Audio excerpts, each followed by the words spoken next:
Lombalgia nada mais é do que uma dor na região lombar.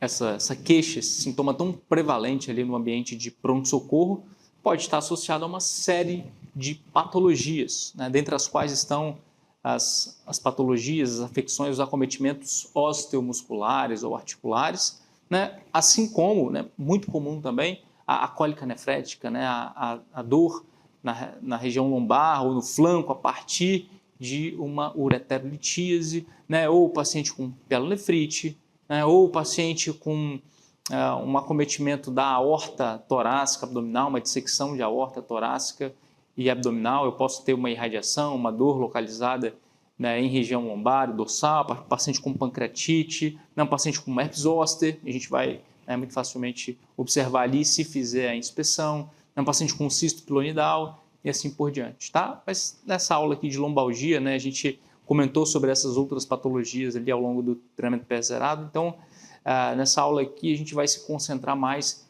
nos acometimentos osteomusculares, tá? Que são, de fato, né, a patologia, né, ou as patologias mais prevalentes ali a partir de uma dor lombar a nível de pronto-socorro. Então a gente tem ali classicamente, né, e majoritariamente as afecções musculares paravertebrais ou paraespinhais. Uma forma da gente diferenciar, né, a princípio, se eu estou diante de uma lombalgia mecânica ou inflamatória, infecciosa, é que nas lombalgias mecânicas eu tenho uma piora da dor, sabe, parte do comportamento do relato do próprio paciente, eu tenho uma piora da dor ao longo do dia, eu tenho uma piora da dor ao movimento. Né? E nas patologias inflamatórias é justamente o oposto, eu tenho uma piora da dor ao repouso, então um paciente que comumente acorda com dor após, né, uma noite inteira ali, de sono. E quando a gente está falando da história desse paciente, do exame clínico desse paciente, tem uma série de informações ali que a gente pode extrair da anamnese do exame físico para que a gente possa seguir numa determinada direção e fazer uma diferenciação do ponto de vista diagnóstico desse paciente com queixa de lombalgia. Tá? O primeiro ponto é o modo de instalação dessa queixa. Quando eu estou falando de um paciente com uma lombalgia de instalação aguda, súbita, né, eu vou muito mais comumente pensar numa hérnia de disco, né, de uma herniação discal, que costuma, né, desencadear uma dor de forte intensidade,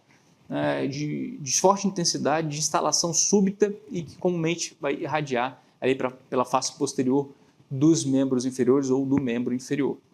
Pensando no paciente ali, como a gente discutiu lá na aula de cólica nefrética, na aula de ureterolitíase, também eu tenho uma instalação súbita, mas é um pouco diferente, né? Eu tenho uma instalação súbita mais localizada em região de flanco, também unilateral, que irradia para a região do abdômen, para a fossa ilíaca ipsilateral e para o testículo, no caso do homem, para o testículo ipsilateral também, então eu consigo fazer uma diferenciação, apesar da instalação, né, aguda e súbita. Quando eu tenho uma instalação mais crônica, mais progressiva, mais arrastada, que já dura semanas, inclusive meses, eu devo aventar a possibilidade, né, de uma neoplasia, de uma doença degenerativa que está cometendo ali a região lombar, beleza?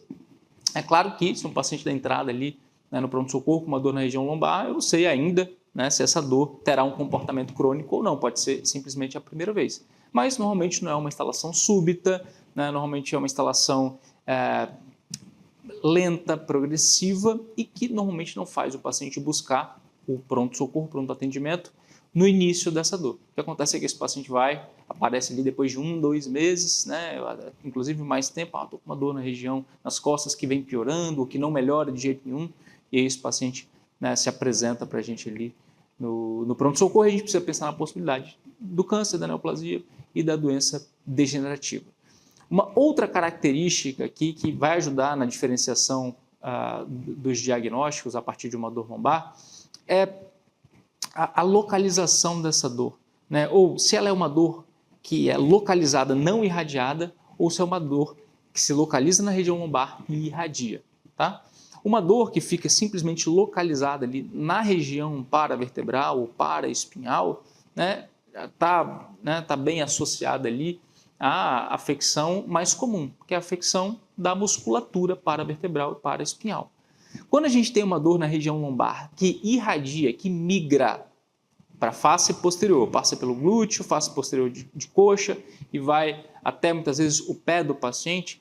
Eu tenho uma dor, né, de padrão neurálgico, né, uma dor de padrão de radiculopatia, né, de acometimento nervoso, né, a famosa lombociatalgia, né, acometimento do nervo ciático. É comum que esse paciente dê início a essa dor logo pela manhã e que essa dor, né, migre e irradie da região lombar para, normalmente, unilateral, né, para glúteo e face posterior de coxa e perna. A gente está diante de uma lombociatalgia, a gente precisa investigar ali a compressão local, né, a herniação discal, inclusive, também pode estar, né, associada a essas radiculopatias. Além disso, aqui dentro da minha história, né, pensando num acometimento osteomuscular, inclusive, eu devo me atentar para alguns sinais de alarme que podem estar presentes ali concomitantemente à queixa de dor lombar, como, por exemplo, febre, como, por exemplo, história prévia de neoplasia, como, por exemplo, um paciente idoso, um paciente sem controle do esfíncter, um paciente com alterações neurológicas, um paciente com perda ponderal importante, um paciente emagrecido. Isso tudo deve também chamar a minha atenção, né, aventando a possibilidade de uma neoplasia ou de uma doença degenerativa crônica, beleza? E eu preciso, né, investigar. Eu digo isso porque, na maior parte dos casos, a partir de uma lombalgia, né, tendo em vista que as afecções musculares paraespinhais são as mais comuns, inclusive, eu consigo, a partir da história do exame físico, né, descartar qualquer outro acometimento mais grave, né, sem que seja necessário exames complementares, beleza? Mas se eu tenho sinais de alarme, eu preciso pensar na possibilidade de prosseguir essa investigação com uma propedêutica, né, de imagem, com exames laboratoriais também, beleza? A história me dá informações valiosas aqui e muitas vezes podem me apontar com bastante acurácia, com bastante precisão para um diagnóstico etiológico específico. Tá? Mas isso não invalida a necessidade, a importância do exame físico, especialmente quando eu não tenho uma história clássica aqui que me aponte assim para um diagnóstico etiológico específico, né? Então, durante o meu exame físico, eu devo me atentar, como sempre, né, a aferir sinais vitais de um modo geral, é um grande preditor, é um grande filtro ali de gravidade, que você vai ver a gente repetindo aqui ao longo de todo o programa. Quem é aluno da Praxis sabe disso também, a gente faz isso com bastante, né, recorrência ali. Os sinais vitais são muito importantes, mas através do exame físico do abdômen também, eu consigo palpar, por exemplo, né, uma massa palpável ali no abdômen, que me faz pensar na possibilidade de uma dissecção de aorta, né, de um aneurisma de aorta que pode estar dissecando, beleza? Eu preciso também, né, avaliar esse paciente, avaliar o abdômen do paciente, pensando na possibilidade até de uma pancreatite.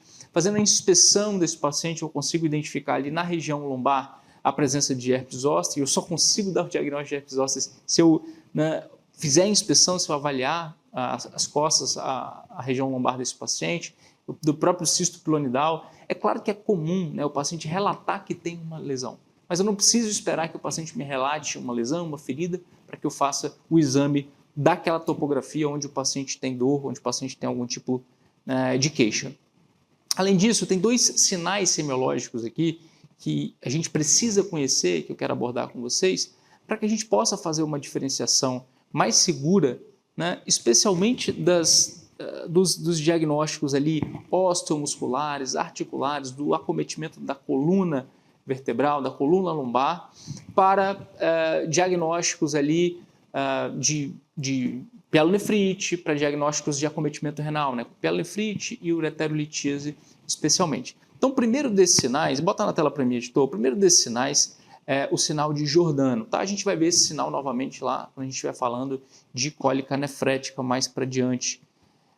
Mas o sinal de Giordano, para eu executar esse sinal de Giordano adequadamente, eu preciso encontrar ali, né, a região de flanco abaixo da costela, né, encontrar essa região do flanco e fazer uma punhopercussão, com o apoio da minha mão ou não, sem o apoio da mão, como essa mocinha está fazendo. Você viu que ela vai examinar ambos os lados. Normalmente, né, um paciente que tem pielonefrite, um paciente que tem cólica nefrética, ele tem uma dor unilateral, né, ou à direita ou à esquerda. Quando a gente for executar esse exame, eu primeiro vou avaliar o lado que supostamente está que não está acometido, lado rígido, né, supostamente. Então, se o paciente queixa de uma dor lombar, né, ou em flanco ali, né, o paciente ele muitas vezes não sabe, né, distinguir com exatidão, então a gente precisa examinar o paciente. Eu vou começar, se ele tem uma dor à direita, eu vou começar o Jordano pela esquerda, tá? E depois eu vou passar para a direita a título de comparação. A força que eu vou imprimir durante esse golpe, né, essa punho-percussão, é muito leve. Já basta que seja uma pequena pancada para um paciente com pielonefrite ou um paciente, né, com cólica nefrética, queixa de dor. Né? Imediatamente ele vai queixar de dor. Se for uma pancada muito forte, vai ficar inclusive na dúvida se o paciente está com dor por conta da pancada que você imprimiu naquela região ou se tem um acometimento ali da loja renal. Beleza? Então é uma pancada fraca, igual você viu essa moça fazendo. Beleza? Um outro exame aqui que vale a pena a gente discutir também, uma manobra semiológica importante, é o sinal de Laseg. Né? O objetivo aqui é a gente testar a elevação do membro, né? E aí aqui a gente está falando naturalmente do membro que está acometido. Né? Então a gente vai pedir para o paciente elevar esse membro, né, ativamente. O paciente vai elevar o membro ativamente até pelo menos 45 graus. Eu posso ter uma diferença de uma literatura para outra, né, mas até 45 graus, às vezes até 60 graus.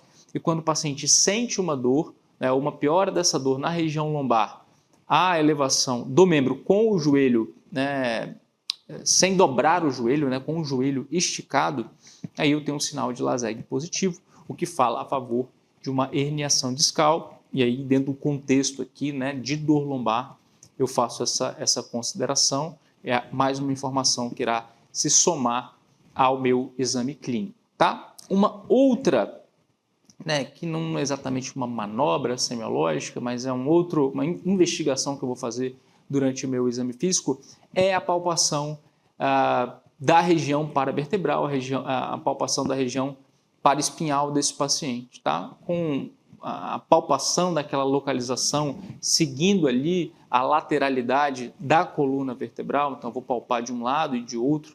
É comum que ambos os lados estejam acometidos, mas pode ser que apenas um dos lados esteja acometido. O paciente sinta a dor à palpação, né? A palpação da musculatura paravertebral. Isso é um indício também forte, uma diferenciação importante que a gente consegue fazer a partir de, né, hipóteses diagnósticas que foram criadas ali durante a anamnese. É uma diferenciação importante que a gente consegue fazer para apontar para o diagnóstico ali, para um acometimento realmente muscular. Né?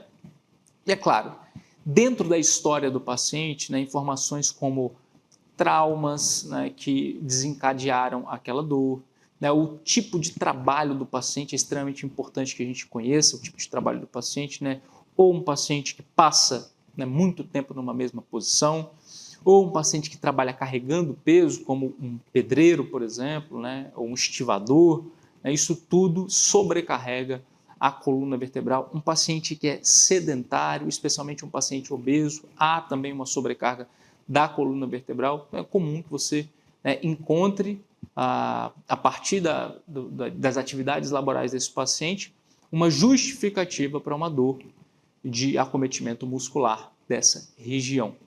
Tá? Então, são coisas que estão ali relacionadas e que nos ajudam a encontrar o nosso diagnóstico etiológico com mais acurácia a partir de uma dor lombar. Beleza? Importante aqui a gente pensar, né, eu comentei com vocês sobre a possibilidade de uma investigação, de um segmento ali com uma propedêutica de imagem, uma propedêutica laboratorial. Na maior parte das vezes isso não será necessário quando a gente está falando de um acometimento, né, muscular, quando a gente está falando de uma dor osteomuscular, o diagnóstico será, né, clínico na maior parte das vezes. Né, um exame de imagem, um exame laboratorial não vai mudar minha conduta e não vai mudar o prognóstico do paciente. Agora, se eu tenho sinais de alarme, né, como a gente comentou, alguns deles logo há pouco, é preciso, em algumas situações, eu continuar essa investigação através de um VHS, através de provas inflamatórias e neoplásicas, através de, né, um diagnóstico, um exame de imagem caso haja história de trauma associado, né? Se eu estou pensando na possibilidade de um aneurisma de aorta, de uma dissecção de aorta na ultrassom da região abdominal ou uma angiotomografia. Se eu estou pensando na possibilidade de cólica nefrética, né, consequente de uma ureterolitíase, né, de um cálculo renal que migrou para o ureter, eu preciso solicitar um exame de imagem, seja um ultrassom de vias urinárias ou uma tomografia, exames laboratoriais também para afastar a possibilidade de pielonefrite e assim por diante. Então eu tenho uma investigação aqui que se segue de acordo com as possibilidades diagnósticas, de acordo com o que eu estou pensando. Na maior parte das vezes, se estiver de plantão numa UPA, quando você estiver de plantão no pronto-socorro, não há necessidade de você solicitar exames complementares para um paciente com dor lombar, que isso esteja fresco na sua cabeça, porque a partir de um bom exame físico, de uma boa anamnese, você vai conseguir afastar esses diagnósticos mais graves todos e manejar o seu paciente, inclusive com segurança, dando alta para esse paciente, recomendando a fisioterapia e passando ali talvez uma série de analgésicos, né, medicações que vão controlar a dor desse paciente, que é o pilar fundamental do nosso tratamento, controle álgico, né? Então, vou fazer com vocês aqui a prescrição, possíveis drogas que a gente pode utilizar na prescrição, no tratamento, não exatamente no tratamento, né, mas no controle álgico desse paciente. Analgésicos comuns, anti-inflamatórios, né, opioides fracos e opioides fortes, beleza? Vamos ver na sequência como que pode ficar a prescrição desse paciente. A prescrição desse paciente, né, basicamente o que a gente vai discutir aqui são possibilidades de controle álgico, tá? A gente começa sempre pela dieta, é um paciente que a gente está considerando que é um paciente com uma dor muscular aqui, que vai, né, embora para casa, você pode medicar ele no pronto-socorro, passar algumas medicações para casa, você não precisa nem prescrever dieta para esse paciente. Esse paciente pode comer, mas ele vai tomar medicação, vai embora para casa, então ele vai comer em casa. Tá? Então vamos começar aqui com uma possibilidade, um analgésico comum aqui, muito comum aqui no pronto-socorro, que a gente vai prescrever várias vezes aqui ao longo do treinamento pé-zerado, de pirona, 1 grama por via endovenosa, né, agora para esse paciente, beleza? Além da dipirona, né, eu posso associar anti-inflamatórios, né, anti-inflamatórios comuns aqui, por exemplo, cetoprofeno 100 miligramas, eu tenho cetoprofeno endovenoso, eu tenho cetoprofeno intramuscular. Se eu vou fazer dipirona já por via endovenosa, não teria sentido nenhum passar uma medicação intramuscular. Então eu deixo aqui o cetoprofeno também por via endovenosa. Agora, quanto de analgesia eu vou fazer para esse paciente? Bom, vai depender da interpretação que você dá a quanto de dor esse paciente tem, quanto de analgesia esse paciente demanda, né? Isso aqui é algo que você pode utilizar para todas as patologias, né? Uma análise que você pode utilizar da intensidade da dor desse paciente, algo que eu costumo fazer bastante. Ao invés de utilizar aquela escala de dor de 0 a 10, né, que a gente aprende lá na semiologia, quando a gente começa a estudar semiologia, eu utilizo uma escala mais simples, né, que é uma dor fraca, média ou forte. Então, você vai perguntar para o paciente, né?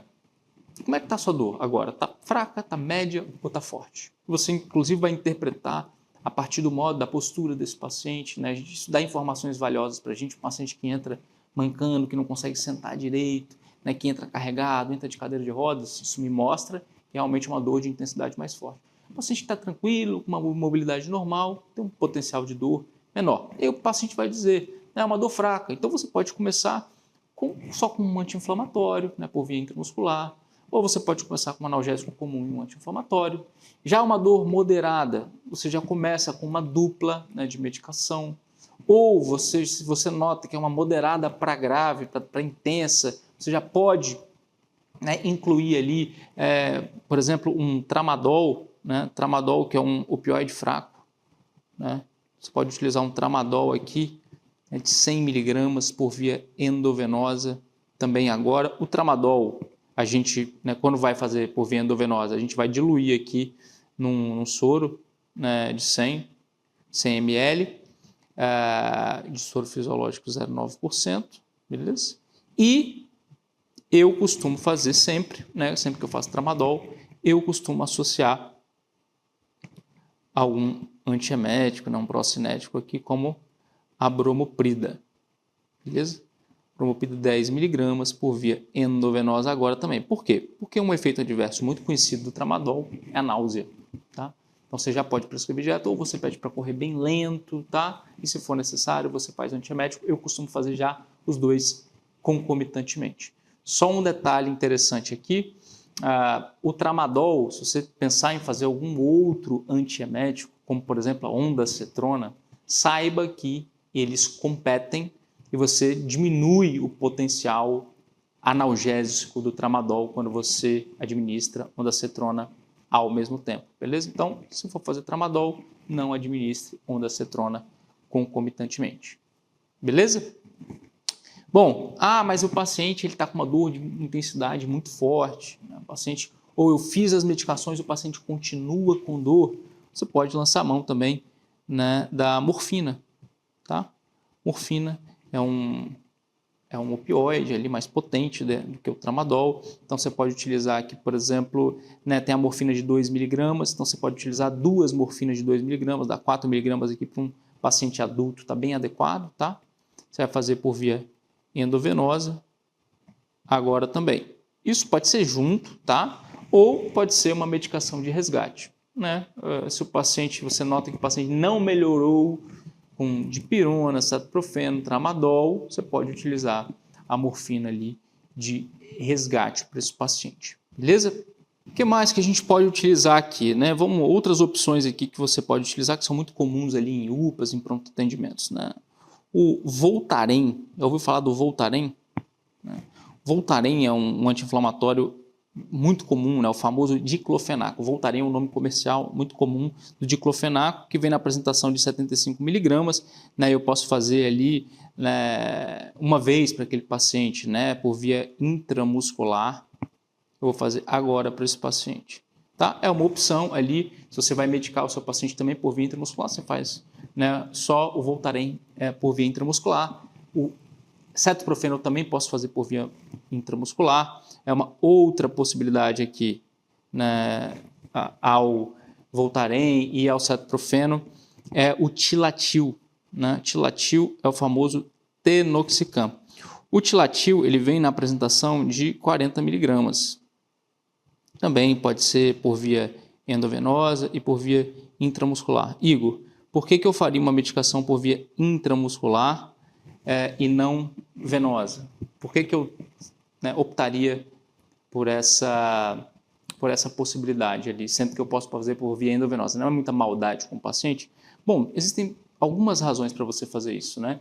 Se é um paciente, por exemplo, com acesso venoso muito difícil, e você já nota isso olhando para o paciente, né? Normalmente um paciente muito magro é um paciente que tem as suas veias mais à mostra, que é um paciente fácil, de punção mais fácil, um paciente que tem uma camada de tecido adiposo muito, né, grande, é um paciente que pode ser de punção mais difícil, então você já se antecipa a isso. Se você prescreveu por via endovenosa, não conseguiram pegar a veia do paciente, né, você pode mudar a prescrição, fazer por via intramuscular. Se é uma medicação única, né, só por via intramuscular, você vai fazer só uma medicação, você pode optar por fazer via intramuscular. Né, não é maldade nenhuma fazer isso com o paciente, não, é uma forma, uma via de administração muito comum.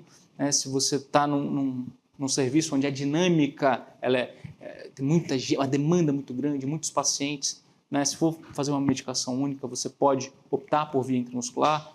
Para administrar é mais rápido, para a equipe de enfermagem isso facilita o trabalho, para o paciente já pode ir embora. Você pode optar pela via intramuscular se o paciente pedir, doutor, eu prefiro tomar logo uma injeção, em vez de ficar pegando veia, né? O paciente fala isso, você pode fazer também por via intramuscular. Então tem algumas razões para você fazer isso, tá? E para casa, o que a gente pode deixar para esse paciente? Né? Vamos fazer uma receitinha aqui, uso oral. Isso, inclusive, pode ser só para casa, tá? O paciente não está com muita dor ali no pronto-socorro, pode ser só para casa, ou pode ser, o paciente você fez o analgésico, você deu ali 3 dias de atestado para o paciente vai ficar de repouso ou não, você pode deixar, deve deixar medicações para o paciente tomar em casa. Analgésicos comuns, dipirona, 500 miligramas, tem dipirona de 1 grama também, né? Se você estiver atendendo no SUS ali, se atentar, eu acho que 1 grama você não consegue, o paciente não consegue pegar, não tem essa apresentação ali no postinho, então passo de 500 miligramas, você pode botar 2 comprimidos de uma vez, né? Igor, o paciente tem alergia à dipirona. Bom, dá para você deixar aqui um paracetamol. Paracetamol tem na apresentação de 500 miligramas, tem na apresentação de 750 miligramas também. Você pode passar aqui, né, um comprimido a cada 6 horas. Aí a gente tem um total de 3 gramas dia. Dose máxima ideal de paracetamol é 4 gramas dia, tá? Então, evita passar de 4 gramas ali de paracetamol por dia, né? Doses próximas ali de 10 gramas dia já são hepatotóxicas, tá? Então, a gente chega a essas doses, normalmente não porque o paciente está com muita dor e está tomando remédio, normalmente é tentativa de autoextermínio, né? Alguma coisa nesse sentido, beleza? Além do paracetamol, né? Tem alguns anti-inflamatórios que a gente pode deixar para esse paciente. O próprio cetoprofeno, né, na concentração de 50 miligramas, você pode deixar a cada 12 horas, a cada 8 horas. Né? O próprio diclofenaco também tem na apresentação de 50 miligramas a cada 8 horas também por via oral. Né? Uma possibilidade legal ali para esse paciente é o ibuprofeno, muito comum também. O ibuprofeno a gente tem em apresentações de 300 miligramas, apresentações de 600 miligramas também, tá? A cada 8 horas para esse paciente, sendo que a dose máxima dia do ibuprofeno é 3.200 miligramas, tá? Se for 600, eu teria que fazer, se eu fizesse 5 comprimidos ali por dia, chegaria em 3 gramas, estaria ainda adequado. Então, o máximo que dá para fazer aqui seriam 5 comprimidos de 600 miligramas do ibuprofeno, tá? O que mais que dá para a gente utilizar? O próprio tramadol, né? O tramadol por via oral, ele é mais potente, inclusive, então posso deixar o tramadol de 50 miligramas para esse paciente fazer uso a cada 12 horas, por exemplo, a cada 8 horas também não teria problema, tá? O que mais que dá para a gente deixar para esse paciente? É o codeína, né? Codeína, no lugar do paracetamol, no lugar do tramadol ali. A codeína, assim como o tramadol, é um opioide fraco. Então eu escolho um dos dois, tá? Ou o tramadol ou a codeína. E aqui a codeína eu deixo 30 miligramas para esse paciente a cada 4 horas, tá? Detalhe aqui, essas medicações, né, esses opioides, né, especialmente tramadol e codeína, eles têm um efeito adverso muito conhecido, muito prevalente, que é a constipação. Pacientes que utilizam codeína ou tramadol, são pacientes que têm dor crônica e utilizam cronicamente essas medicações, são pacientes cronicamente constipados e pacientes que podem, via de regra, se apresentar ali no pronto-socorro, muitos dias sem evacuar, com dor abdominal, né? São pacientes que também muito comumente é necessário fazer extração de fecalomas, pacientes que ficam ali, né, cronicamente constipados, tá? Uma opção aqui, uma outra opção de opioide, além da codeína e do tramadol, é a própria morfina também, posso utilizar por via oral. Aqui a gente vai utilizar uma dose mais alta do que a gente costuma utilizar por via endovenosa, né? Eu posso utilizar, deixar também a cada 6 horas aqui, até a cada 4 horas para o meu paciente, tá? É uma opção aqui, ou tramadol, ou codeína, ou morfina, a depender da dor desse paciente. Beleza? Então são várias opções aqui que você pode utilizar no dia a dia para tratar dor, né, nos seus pacientes. Aqui especialmente a gente está falando de dor lombar. Beleza?